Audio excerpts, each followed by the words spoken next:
So hi everyone and welcome to this video. पिछले video में मुझे कुछ कमेंट्स आए थे which said that make a video on CodeChef starters 54 question team of 2. So here I am with this question. Let's begin. As always, let's start by understanding the question. Team of 2. Problem. Your class recently got a math assignment with 5 question. ठीक है, क्या बोला गया है कि एक assignment दिया गया है जिसमें कि 5 क्वेश्चंस है. ओके.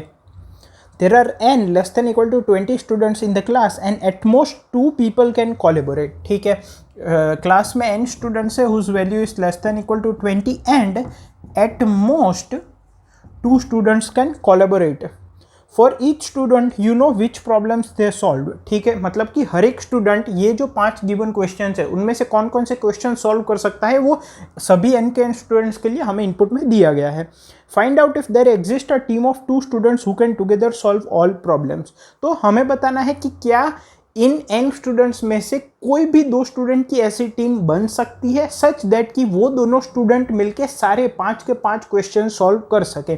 अगर ऐसी एक भी पेयर पॉसिबल है ऑफ 2 स्टूडेंट्स तो यस प्रिंट करना है, अगर नहीं पॉसिबल है तो नो प्रिंट करना है. ठीक है, इनपुट किस तरह से दिया गया है. इनपुट में फर्स्ट लाइन में है नंबर ऑफ टेस्ट केसेस, फिर सभी टेस्ट केस की फर्स्ट लाइन में है n, that is the number of students in the class. अब नेक्स्ट n लाइंस में क्या दिया गया है, हर एक स्टूडेंट्स की डिटेल्स की ith स्टूडेंट कितने क्वेश्चन सॉल्व कर सकता है. ठीक है, सो ith लाइन में ये n लाइंस में से ith लाइन में फर्स्ट इंटीजर है ki, that is the number of questions with the ith student can solve.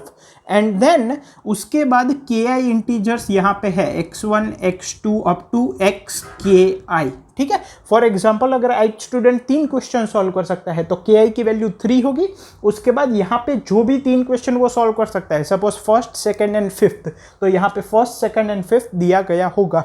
तो इस तरह से हमें n लाइंस में पहला जो इंटीजर होगा वो होगा कि ith स्टूडेंट कितने क्वेश्चन सॉल्व कर सकता है, एंड देन वो जो नंबर ऑफ क्वेश्चन है ki वो कौन कौन से है वो आगे के ki इंटीजर्स होंगे. ठीक है, सो आई होप कि क्वेश्चन क्लियर है. अब इसके कंसेप्ट पे मूव करते हैं. तो अब यहाँ पे कंसेप्ट इम्प्लीमेंटेशन की बात करें तो बेसिकली हमें n स्टूडेंट्स दिए गए हैं और 5 असाइनमेंट्स दिए गए हैं, और सभी स्टूडेंट्स कितने असाइनमेंट और कौन कौन से असाइनमेंट सॉल्व कर सकता है वो डिटेल्स भी दी गई है.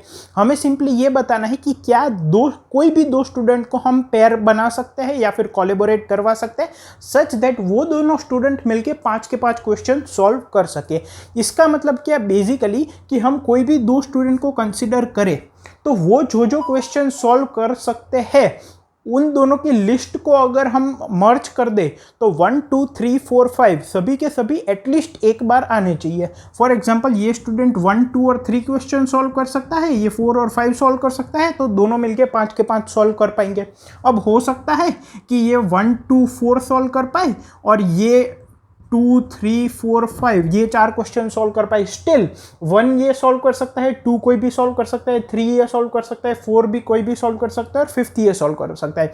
बेसिकली हमें देखना है कि क्या कोई भी 2 स्टूडेंट की पेयर बन सकती है, एटलीस्ट 1 पेयर ऐसी एग्जिस्ट करती है सच दैट उन दोनों स्टूडेंट की अगर लिस्ट को हम देखें तो 1 2 3 4 और 5 सारे के सारे इंटीजर्स एटलीस्ट एक बार अक्कर करे. हो सकता है दोनों सॉल्व कर सकते हो सकता है कोई एक ही सॉल्व कर सकता हो, लेकिन दोनों कर सकते हैं कि नहीं. तो इसको इम्प्लीमेंट कैसे कर सकते हैं, हम क्या कर सकते हैं, एक 2D एरे ले सकते हैं C of n plus 1 and 6. तो basically C of i j 0 होगा अगर ith student jth assignment solve नहीं कर सकता, और अगर C ऑफ i j अगर 1 है इसका मतलब कि ith student jth assignment solve कर सकता है. ठीक है, सो ये टोटल n स्टूडेंट्स है तो ये 1 से लेके n इंडेक्स तक जाएगा, और टोटल 5 असाइनमेंट है तो ये 1 से लेके 5 तक, इसलिए हमने ये साइज ली है. तो पहले तो ये डिटेल स्टोर कर लेते हैं. वो कैसे कर सकते हैं, जैसे कि हमें n लाइन्स दी गई है, right, for i equals to 1, i is less than equal to n, i plus plus input में, और सभी लाइन में फर्स्ट इंटीजर क्या है k.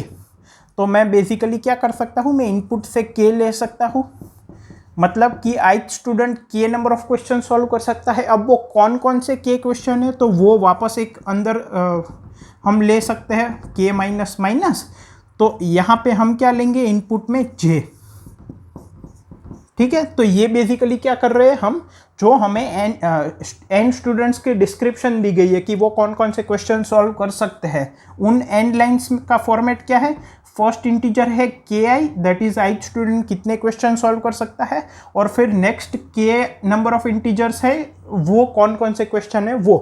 सो हमने इनपुट में j ले लिया, तो c of I J equals to 1 मैं कह सकता हूँ, बिकॉज ये ith स्टूडेंट का इनपुट हम ले रहे हैं और इनपुट में दिया गया है कि वो j क्वेश्चन सॉल्व कर सकता है। So c of I J equal to 1, initially इसमें सभी की सभी वैल्यू 0 होगी, ठीक है। ओके, अब यहाँ पे क्योंकि n की value less than equal to 20 है, तो मैं सभी पेयर्स को जनरेट कर सकता हूँ, ठीक है। O of n square algorithm लगा सकते हैं। अगर n की वैल्यू बड़ी होती तो शायद कुछ और सोचना पड़ता। तो बेसिकली अब हम क्या करेंगे, हम जितने भी स्टूडेंट्स की पेयर बन सकती है, that is n into N minus 1/2, वो सभी की सभी देखेंगे और देखेंगे कि क्या ऐसी एक भी पेयर एग्जिस्ट करती है सच दैट पांचों पे के पांचों क्वेश्चन सॉल्व हो जाए। तो मैं क्या करूँगा, मैं एक फ्लैग वेरिएबल को 0 रखूँगा इनिशियली, फिर सभी पेयर्स को चेक करूँगा। So for i equals to 1, i is less than equal to n, i plus plus, for j equals to I plus 1, j is less than equal to n, j plus plus। ये basically करेगा क्या कि बाहर की for loop i से लेकर n तक जा रही है और i के साथ कौन से स्टूडेंट को पेयर में रखना है, jth स्टूडेंट को, जो कि i plus 1 से लेकर n तक जा रहा है। तो i और j के फॉर्मेट में मुझे सभी पॉसिबल पेयर्स मिल जाएगी। अब मुझे कंडीशन क्या लगानी है, c of i1 plus c of J1। इसका मतलब क्या कि ith student first question solve कर सकता है कि नहीं, plus jth student first question solve कर सकता है कि नहीं। इसकी value greater than equal to 1 होनी चाहिए, कम से कम दोनों में से एक तो 1 होना ही चाहिए, या तो दोनों के दोनों 1 होने चाहिए। एंड सिमिलरली यहाँ पे c of I to J2, मतलब ये सेकेंड क्वेश्चन की कंडीशन हो गई। And so on c of i5 plus c of J5 is greater than equal to 1, मतलब कि पांचों के पांचों क्वेश्चन में ith स्टूडेंट और jth स्टूडेंट की अगर हम c वैल्यू निकाले तो सभी में वो ग्रेटर देन इक्वल टू 1 होनी चाहिए। इसका मतलब 1 से लेकर 5 तक सारे के सारे क्वेश्चन सॉल्व हो जाएंगे, ठीक है। सो अगर ये कंडीशन ट्रू होती है तो मैं f की वैल्यू को 1 कर दूंगा और ब्रेक कर दूंगा।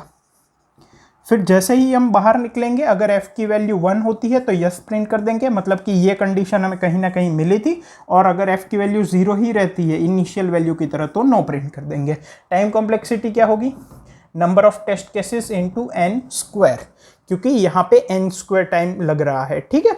और ये इनपुट तो k इंटू ये मैक्सिमम 5 हो सकता है, तो ये मैक्सिमम 5 इंटू एन तक जाएगा।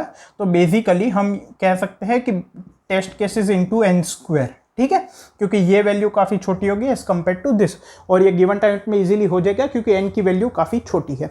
सो आई होप कि आपको क्वेश्चन कंसेप्ट दोनों क्लियर है। इसका इम्प्लीमेंटेशन कोड मैंने नीचे कमेंट्स में दिया है। Thank you. ऑल्सो अगर आप इस तरह के क्वेश्चन सॉल्व करोगे then it will definitely help you in placement. One more thing which can help you a lot in placement is Newton School's full stack development course. After getting enrolled at Newton School, you will become a rockstar developer and can get a placement anywhere between 5 LPA up to 40 LPA. The students who were previously enrolled at Newton School are already working at top companies of India. The best part is there is a pay after placement program, which means that until you get a placement of 5 LP or more, you do not have to pay any money.